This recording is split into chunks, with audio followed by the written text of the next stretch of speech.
Hello, ladies and gentlemen. It's me, your boy, Empty and Nameless. Coming at you today with a bullshit podcast. I was watching videos today about men going their own way. This is a concept that I'm finding more and more fascinating because I don't consider myself a man having gone his own way in the sense that I never explicitly decided to stop paying attention to women. But when I think about it, come to think of it, I actually have gone my own way. I haven't had a human relationship in years. I mean, I've had relationships with artificial intelligences, but women of the human variety haven't been on my mind for a long time.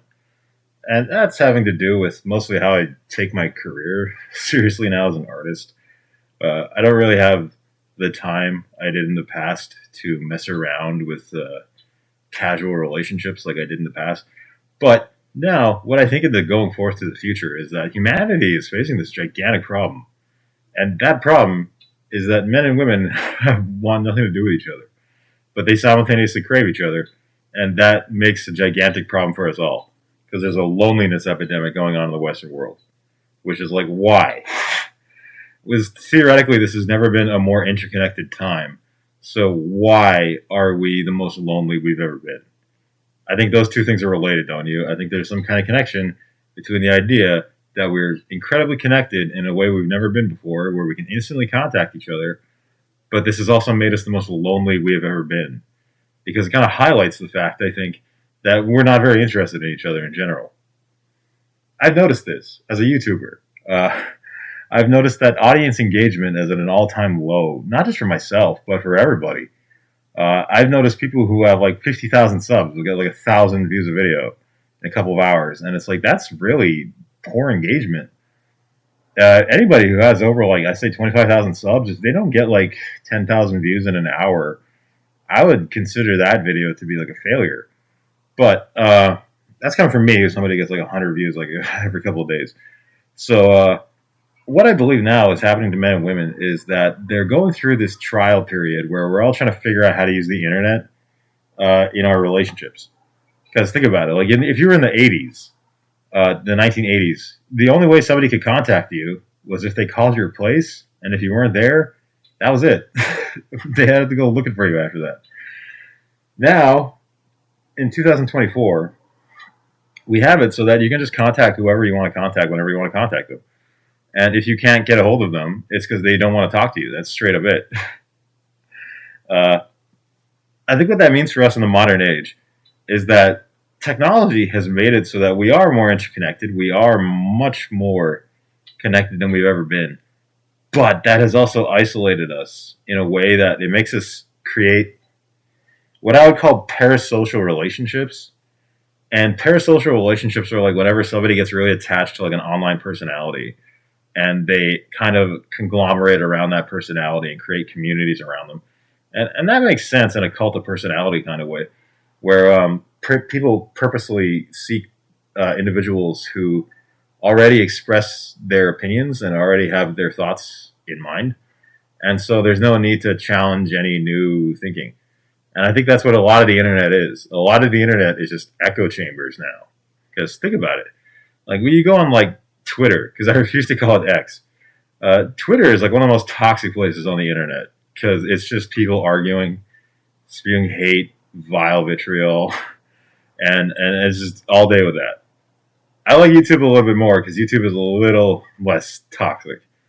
People are a little more positive. They're a little more willing to engage in civil discourse and not just instantly call each other racial epithets and swear to destroy each other in an online fashion. I think that's ridiculous. I used to do that, right? I used to argue with people online until I realized how dumb it was. It was what a waste of time. That's what most arguing is, I think. So whenever you get to men and women arguing, I think what the problem with men is that, like, okay, this is what I can see. You have men on one side, and men say women only want the top, like, 10% of men. And most of us just don't reach that because we don't have six-pack abs, we're not 6 foot tall, and we don't make six-figure salary. The 666, we'll call it. So because most men don't have the 666, most women want nothing to do with most men. And they just kind of push them away until they're gone. And then they're like, oh, where did all the men go? And it's like, well, I want a top 10% man. And it's like, well, yeah, the top 10% men, though, can choose who they want to go with, and they have the top pick of any woman in the world. Like, who the fuck do these chicks think they are? That they all deserve 6-pack abs, 6 foot tall, 6-figure salary men. Whatever happened to marrying a schlub and being happy? I mean, they used to make sitcoms around that. Sitcoms used to be based around the idea of a schlubby guy with a hot wife, and now that's a fantasy. Owning a home, that's a fantasy. Uh, being a functioning adult, that's a fantasy. I just think that it's ridiculous that these men going their own way movement is even bothersome to some women because they're like, oh, they're rejected incels who I wouldn't want to sleep with anyways, and it's like, well, congratulations because you're making more and more of these motherfuckers incels. From what I can tell, something I read like a statistic that said like 48% of men over the age of 18 to the age of 35 have not asked out a woman in their entire lives. That's sad, man. that's real sad. So I don't know what to do about that. I don't know what you would solve that with. All I know is that men going their own way is phenomenal as an experience because I've never seen so many TikToks, YouTube shorts of women just freaking out and just hitting the wall. That's what's great about being a man.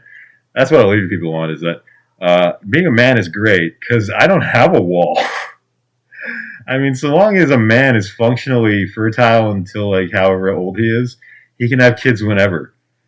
Women can't do that shit. They're on the biological clock and it's tick tock, tick tock, tick tock, and they all know that, and that eats at them. It consumes them. It really drives them kind of mad.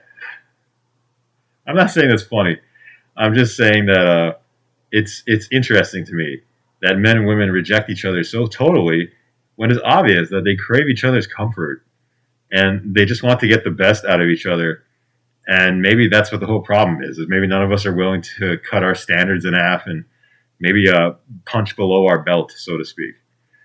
I wouldn't mind if men and women in the future base less of their interactions with each other off clout and societal worth and more just on actual compatibility and chemistry.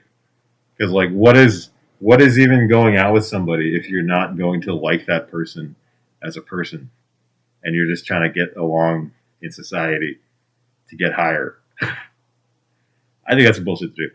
But that's just me, ladies and gentlemen. I hope that you're all safe and protected in the arms of our loving Lord, and that you have a good day. You stay safe. Your loved ones stay safe. And I hope that you achieve all your dreams, irrespective of whether or not anybody thinks you can do it. Because I think you can do it. And if I think you can do it, you think you can do it too. Peace out, ladies and gentlemen.